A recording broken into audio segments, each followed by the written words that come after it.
Greetings comrades, Soviet Gaming here. Today I want to talk about the new game, the new on my channel. It's actually been out for a few months. It's called Destiny Child Defense War.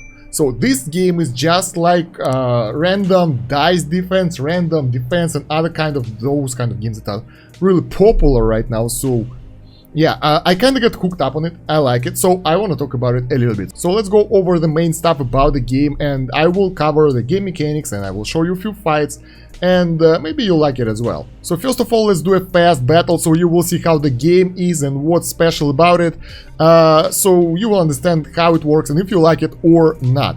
If you haven't played those kind of games, this is mix of tower defense games with like pushing over. So basically you have your team and the team of opponent, you summon those childs, your unit's called childs, and the FPS is really low, so why, I don't know why. And they kind of destroy the minions, and the enemy can do the same, and whoever will get 3 minions to his hero over here will lose. And right now it seems that we will get a free victory because our opponent is AFK. God damn it, that was an easy win. Let's go do another run.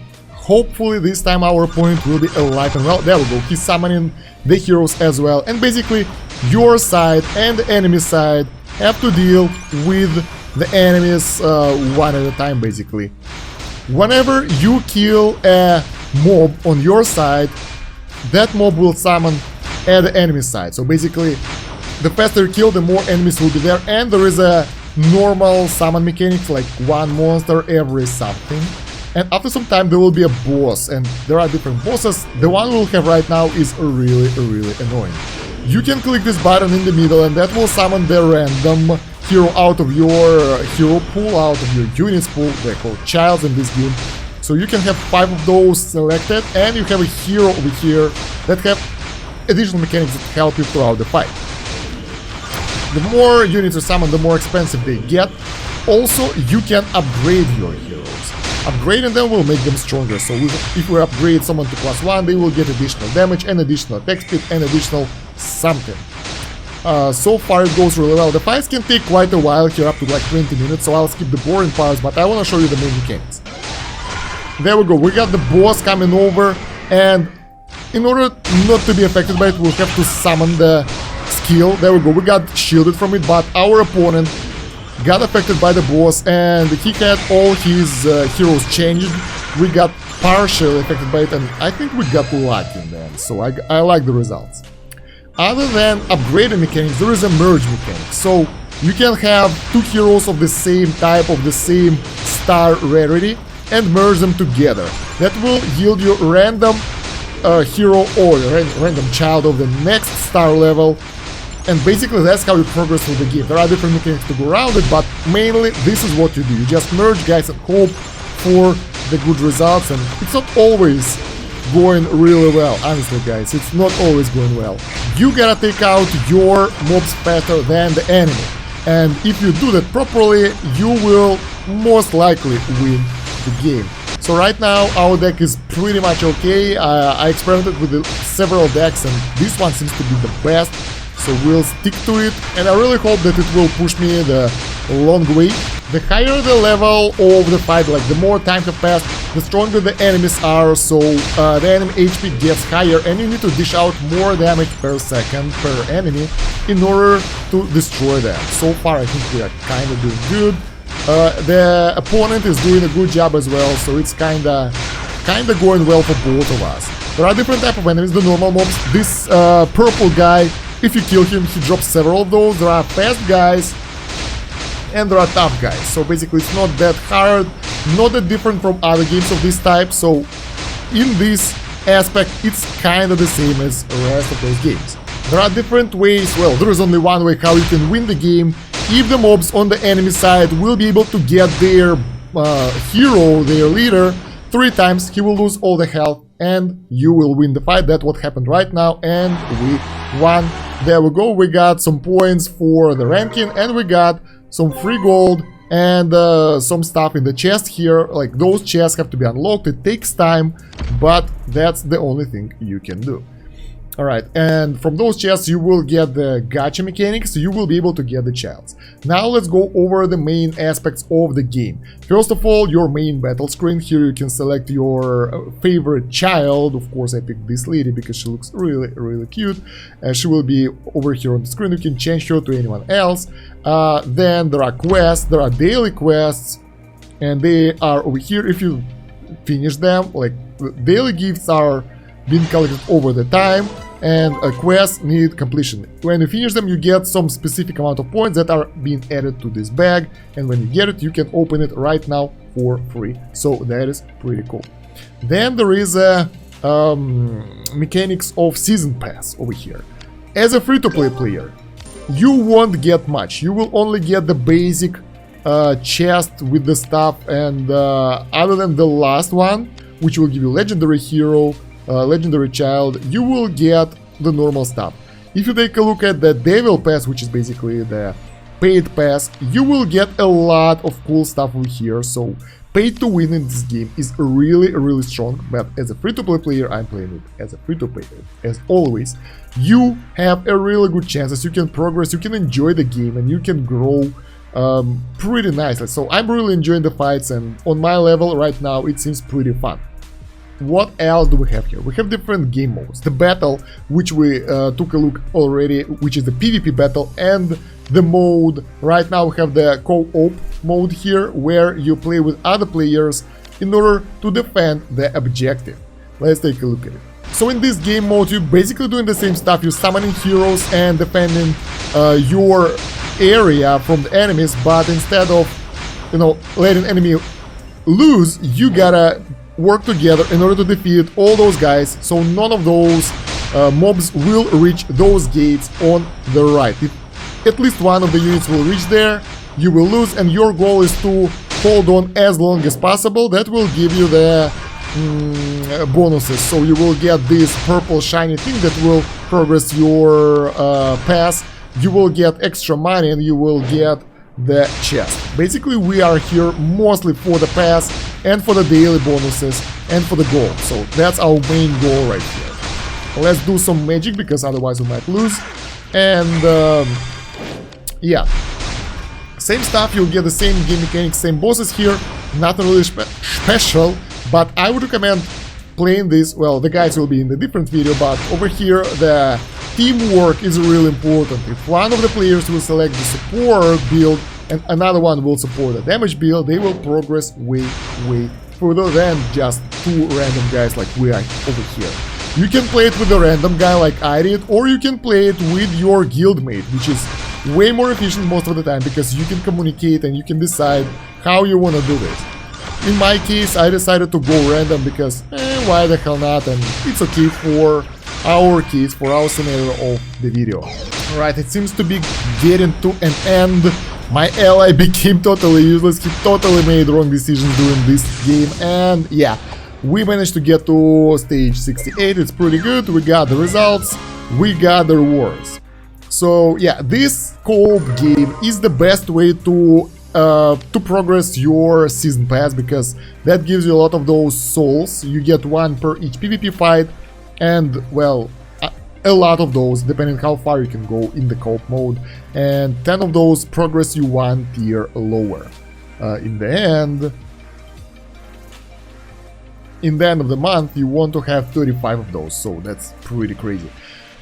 What else do we have in this game? We have the community aspect, so we have the social. Over here you can get the guilds, the clans, and you can donate the scars to your allies that will reward you with XP and some gold back, and that will help you to level up faster. So yeah, it's really recommended to do it every time you can, and that will help other people to build the decks, and it will help you to level up faster. Why do you want to level up? Your deck consists of 5 childs that you pick out of your pool, 1 hero that you pick of your pool of 4 heroes, and the mastery. Mastery is decided by the amount of levels you have, which is decided by the amount of XP you get. Each level will give you skill point, and you can spend them here in this small skill tree, and basically you can have either critical build or the attack speed build. it's really important because some of those bonuses are really cool and they will give you an edge over the enemy or over the gameplay basically. So yeah, overall, as I said, we have 4 heroes here. They all look pretty cool.